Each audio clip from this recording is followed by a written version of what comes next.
Roman mbi plagët e komunist. Pashko Camaj përuron librin në Prishtinë. Ndërsa liria është një drejtë universale, vetëm njeriu i iluminuar mund të ndjehet i tillë. Romani Brenga e doktor Pashko Camajt, botimi i shtëpisë botuese Onufri u promovua në Akademinë e Shkencave, mëtej në një mënyrë befasuese u promovua dhe në Kosovë. Libri është shkruar sipas konceptit humanist të lashtë dhe kurtësia kishte tre sy, të parën për të parë kaluarën, të sotmen dhe të ardhmen.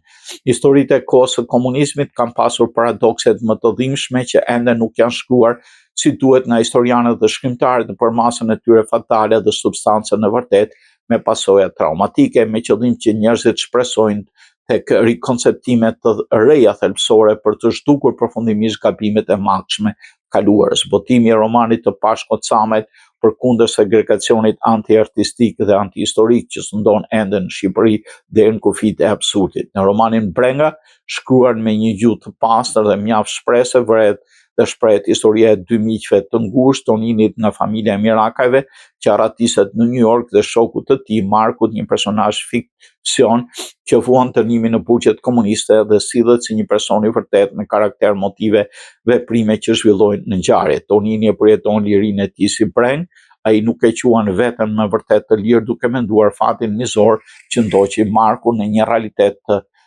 palëndët të qenies pa qenie, ku shprehet urrejtje dhe përçmim, ku me galomania e delirit komuniste zhvishte njerëzit nga çdo ndjenjë njerëzore. Romani i ri i doktor Pashko Camajt, shkrimtari mirëfill, shqiptar me banim në New York, sekretari i përgjithshëm i Vatës, është një kontribut me vlerë në trashëgiminë tonë letrare kombëtare dhe i shtohet edhe libri i dytë.